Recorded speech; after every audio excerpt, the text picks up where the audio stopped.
지금은 친윤 내부로 들어가 보면요, 거기도 오합지졸이에요.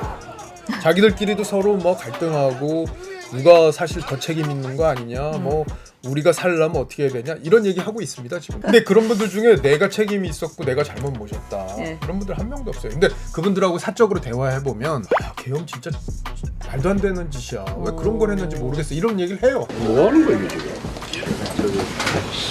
그럼 이긴다고 해서 그동안 윤석열 정부에 대해서 제대로 당에서 역할을 못하면서 망가진 책임에 대해서는 국민들이 그럼 뭐 이해해 줄까요? 이긴다고 한들?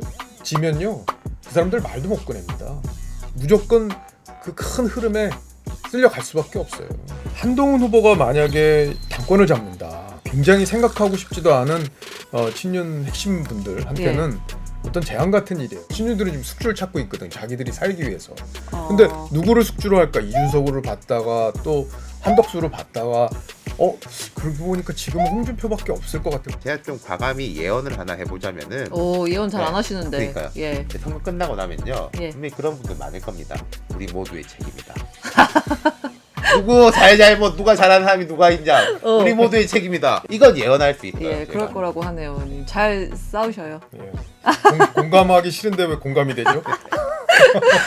사실 이제 뭐 대선이 아직 안 끝났는데 저희가 자꾸 대선 이후에 얘기를 해서 조금 죄송하긴 한데, 그래도 사람들이 대선 이후에 국민의힘 상황을 많이 이제 궁금해해서 여러 가지 전망들이 나오는데, 예를 들면 이제 뭐 내분 아니면 뭐 내전까지 있을 건지, 심지어 뭐 쪼개진다는 얘기도 나오고, 아니면 이제 뭐 이런저런 에너지가 없을 거란 전망도 있고, 안에 계시면서 보시면 근데 되게 이게 네. 지금 보면은 복잡할 것 같죠.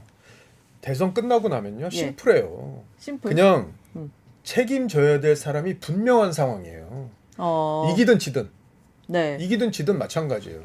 그럼 이긴다고 해서 저 친윤들이 그동안 윤석열 정부에 대해서 제대로 당에서 역할을 못하면서 망가진 책임에 대해서는 국민들이 그럼 뭐 이해해 줄까요? 이긴다고 한들?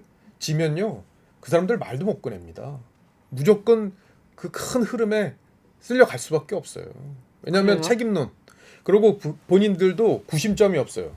지금 이전에 윤석열 정부 때는 정부의 지지율이 아무리 낮더라도 윤석열이라는 임기가 많이 나는 대통령이라는 그 확실한 그 기댈 언덕이라는 게 있었는데, 지금은 친윤 내부로 들어가 보면요 거기도 오합지졸이에요. 자기들끼리도 서로 뭐 갈등하고 누가 사실 더 책임 있는 거 아니냐, 뭐 우리가 살려면 어떻게 해야 되냐 이런 얘기 하고 있습니다 지금 내부적으로는. 그렇기 때문에 큰 흐름에 그 친윤이 역사의 비판을 받고 어떤 그 책임을 져야 된다는 흐름, 그거는 거부할 수 없는 큰 친윤이 이제 자연스럽게 이제 국힘에서 이제 선두에서 좀 빠질 것이다. 뭐 이런 예상이신 거죠. 그런 그러니까. 여론의 흐름에 저항할 수가 없어요. 명분도 없고 그쪽에서는 밀 수 있는 말도 없어요. 김문수 후보는 만약에 이제 대선에서 지면은 자꾸 지는 걸로 전제로 해. 아니 이제 지면 만약에 지면 집에 가실까요? 글쎄요. 그건 뭐 본인한테 한번 전화해 볼까요 지금? 진짜 김문수 후보 사실 이 당에 들어온지도 그렇게 4월 9일. 그러니까.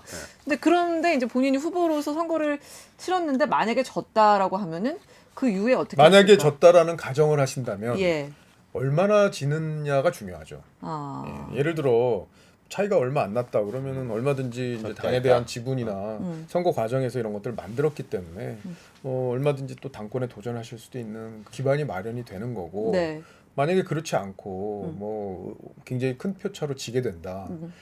그러면은 그런 얘기나 요구를 하기가 좀 어려워지고 명분이 떨어지는 상황이 되는 거죠. 그런데 만약에 선거에 졌다는 가정 전제를 하게 된다면 그 윤석열 대통령에 대해서 냉정하게 거리를 두지 않았던 분들은 정치를 하는 데 대한 상당한 곤란한 상황에 처하게 돼요. 그러니까 지금 대통령이 저렇게 됐는데 책임지겠다는 사람이 하나도 없어요. 그 당시 뭐 실세라고 했던 분들, 예를 들어 뭐 이철규 의원이나 뭐 많잖아요. 친윤 그때 뭐 실세라고 하셨던 분들. 몇 명 좀 더 꼽아주세요. 아니요, 뭐 이 정도만 할게요. 근데 그런 분들 중에 내가 책임이 있었고 내가 잘못 모셨다 이런 분들 한 명도 없어요. 근데 그분들하고 사적으로 대화해 보면 의총이나 이런 데서 말씀하실 때도 계엄 진짜 말도 안 되는 짓이야. 왜 그런 걸 했는지 모르겠어. 이런 얘기를 해요. 근데 밖에단 얘기 안 하죠. 근데 그게 본인들의 책임도 있는 거거든요. 대통령한테 계속 견제를 하고 경고를 하고 이러면 안 된다고 쓴소리를 하고 하면은 대통령도 그 조심할 수밖에 없잖아요. 근데 그런 역할을 안 했던 거에 대한 반성과 자성이 그 친윤 핵심에서 나오질 않기 때문에 네네. 우리 당이 사실 더 국민들에게 당당하기가 어려운 겁니다.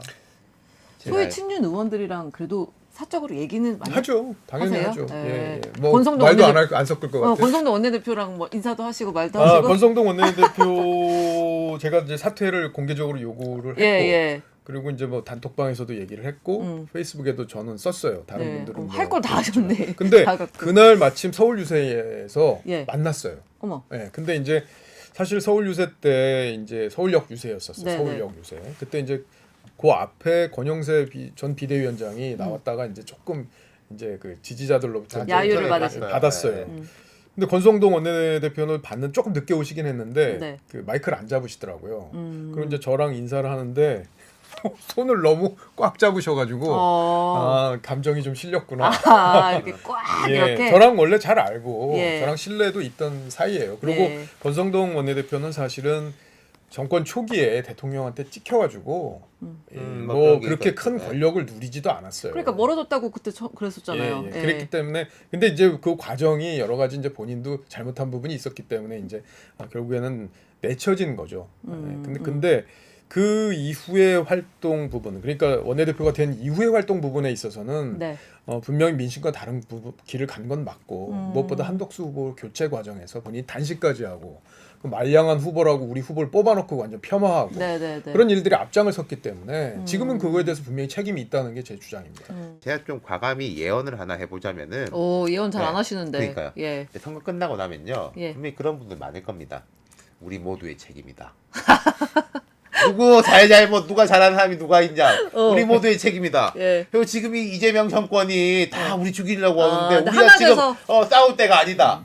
늘 이렇게 싸울 때가 아니다라고 네. 말.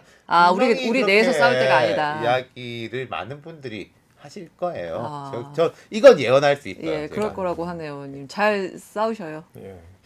공감하기 싫은데 왜 공감이 되죠?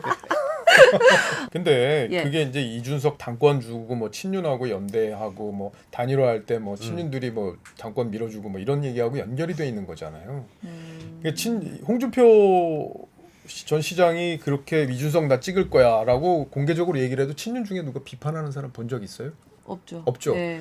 이분들이 잠재적으로 홍준표 시장이 당권을 잡을 수도 있다는 생각을 하는 거예요. 자기들이 제가 숙주라는 표현을 썼었는데 예. 친윤들이 지금 숙주를 찾고 있거든. 자기들이 살기 위해서. 근데 누구를 숙주로 할까? 이준석으로 봤다가 또 한덕수로 봤다가 그러고 보니까 지금은 홍준표밖에 없을 것 같아. 우리가 밀 수 있는 건 뭐 또 이렇게도 생각했다가 그러니까 두 사람이 또 이준석 홍준표가 연대한다고 하니까 저쪽하고 뭘 해볼까? 지금 다 이런 그림들을 그리고 있는 겁니다. 지금. 근데 저는 성공하지 못할 거라고 확신을 해요.